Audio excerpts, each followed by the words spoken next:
Have you ever felt like your mind is constantly at war, even when everything around you seems calm, as if you're carrying an invisible weight, suffocated by non-stop thoughts, sleepless nights, and a faith that feels increasingly distant? That unseen anxiety, it's pulling you away from God. And even worse, maybe you haven't even realized it yet. In this video, you'll uncover what's behind this silent torment, and how one simple spiritual teaching can transform your life today. This isn't an exaggeration, it's real. What you're about to hear may be the key to your inner freedom, but be warned, if you click away too soon, you might miss the exact moment when everything starts to make sense. And before we move forward, let me share something important. Over 70% of people who watch our videos still aren't subscribed to the channel. If this content has already touched you in any way, subscribe now. That way, you won't miss a single word of the next messages that could change the direction of your faith, your mind, and your spirit. Click the subscribe button and come walk with us on this journey of healing, revelation, and reconnection with God. Baloo wasn't just a sturdy bear with thick fur and deep-set eyes. He was, for many, the image of silent strength holding the forest together. Anyone watching him move between the tall oaks with his slow and steady steps would think they were looking at a guardian of peace, someone who had mastered the art of coexisting with nature's unpredictability. But what no one saw, not even his closest friends, was the abyss that opened inside him every morning, before the sun even pierced through the leaves. There was a constant noise in his mind, a formless unrest that cascaded through overlapping thoughts. He no longer knew what it meant to wake up and simply be. Each day began with a tightness in his chest and an urgent need to anticipate everything that might go wrong, as if the world depended on him being 3 steps ahead of reality. Behind that strong body lived a creature in flight, not from predators, but from thoughts that never quieted. The forest was vibrant and beautiful, but to Baloo, its beauty felt like a stage built over invisible traps. While the other animals walked among the flowers, picked fruit, or played in the clearings, he saw signs of danger where no one else did. A dry branch was a warning of looming scarcity. A sudden gust of wind signaled an off-season storm. A distant noise, maybe a hungry predator. His mind created scenarios before reality even had a chance to unfold. Baloo was a prisoner of the what-ifs. What if it snows early? What if the food runs out? What if I'm not prepared? Each question led to a new plan, each plan a new task, each task another reason to feel anxious. Slowly, the small joys of the forest, like the smell of damp earth or birdsong at dawn, faded into background noise beneath the urgency of trying to control the uncontrollable. That constant anticipation gave him no rest.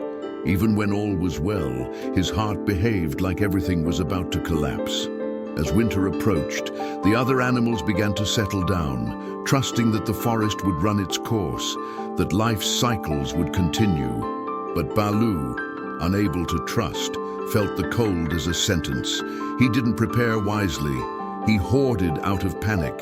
He stored more than he needed, obsessively checked his hiding places, retraced the same paths again and again, looking for signs to confirm his fears. And even when everything was under control, his mind insisted otherwise. The cave that should have been a place of rest became a war room of worries. He lay down but couldn't sleep, closed his eyes but saw scenes of hunger, failure, and loss that never happened. It was as if, in trying to avoid suffering, he was already living it ahead of time. While others hibernated, dreaming of spring, Baloo roamed the frozen forest like a restless spirit, trying to buy peace with control. But peace, as he would later discover, can't be negotiated with fear. Spring arrived like a living painting, the lush green of new leaves, sweet aromas in the air, soft warmth caressing still chilled branches. But to Baloo, it all felt like a play he no longer belonged in. His body was there, but his mind was still buried in winter. He saw fruit sprouting and felt rushed. He picked it too early. He stored it frantically. He stomped on the present, crushed it under the weight of a future that didn't even exist yet. His habits, once manageable, began affecting others. Good fruit was ruined by being stored unripe.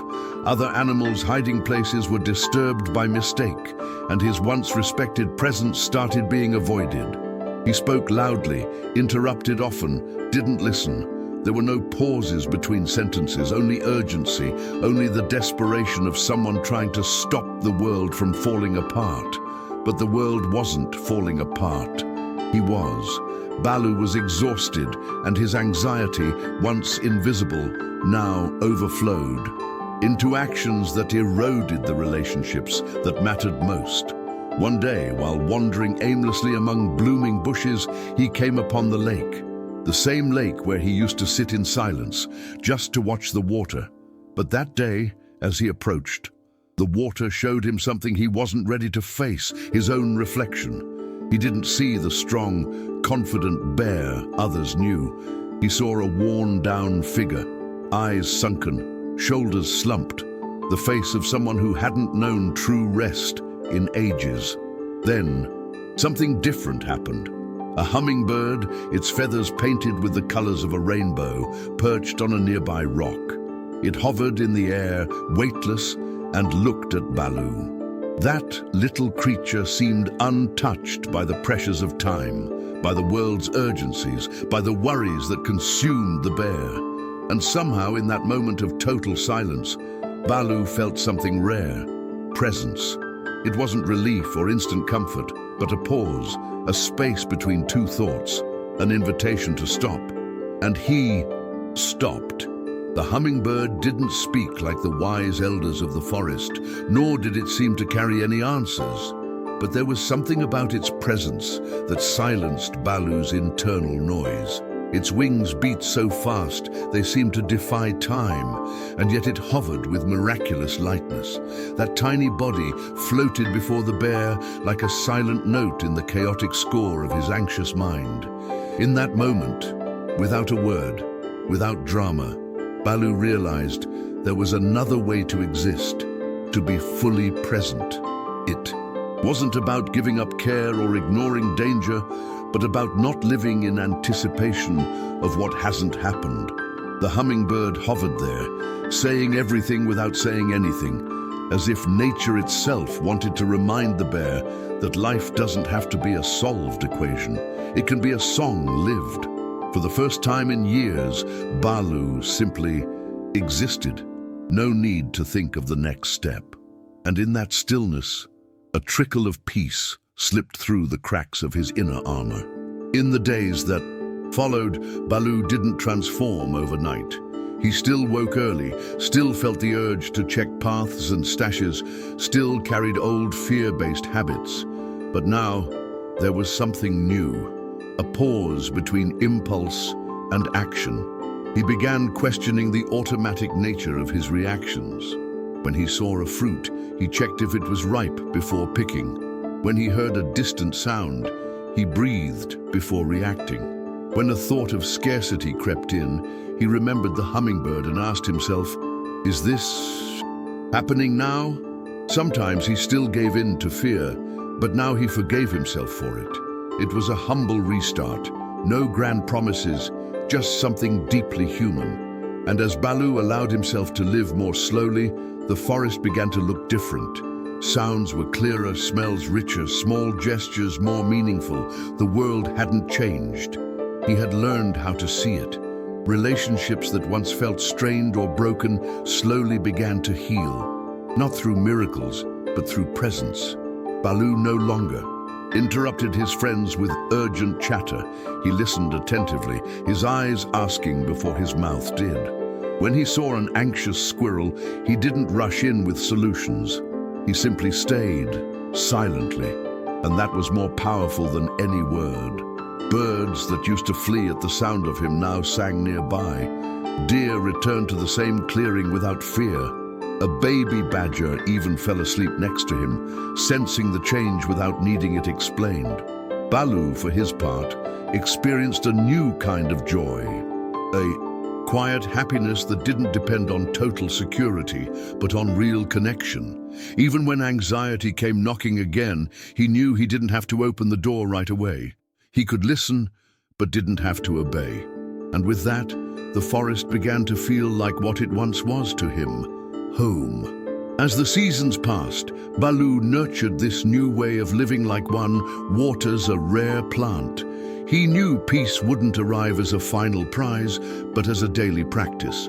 So he created small rituals with deep meaning. Sitting by the lake, not to monitor, but to contemplate. Watching the leaves fall without fearing autumn. Letting the rain soak him without running for shelter. When his mind whispered, "What if?" he smiled and replied, "What if not?" That simple internal dialogue became prayer. A prayer without words but full of presence. One summer morning the hummingbird returned. It didn't stay long, just hovered for a few seconds and flew away. But that was enough. The bear didn't need to analyze it or turn it into a lesson. It was enough to know that in this life cycle he had chosen to trust the forest, others, himself, and God, even when silence was the only answer. Balu's story never became a tale passed around by the animals. There were no celebrations, no monuments, but anyone who crossed his path noticed something different. A calm glow in his eyes, a presence that embraced. He hadn't stopped being watchful, nor had he stopped preparing. But now he could tell the difference between care and control. That quiet wisdom became a subtle fragrance that followed him wherever he went. One day, a cub asked why the big bear spent so much time just staring at the lake.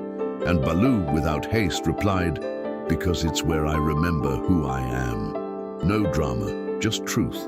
And that truth, built day by day, became his freedom. A gentle freedom made of pauses, listening, and the courage to live without guarantees.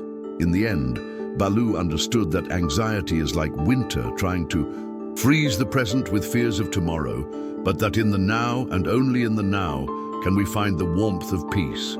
And that, more than any fruit stash, was his greatest treasure. And now tell me, which part of this story spoke to you the most? Have you also been facing an invisible battle inside your mind? Comment below. I really want to hear your experience. Your response could touch someone else's heart too. If this video helped you in any way, don't leave without subscribing to the channel and turning on notifications. That's what ensures you won't miss the next content God may use to speak directly to you. And if you want to continue this journey of spiritual healing, click on the video appearing here on the screen now. It might be exactly what your heart needs to hear today. God bless you and see you in the next video.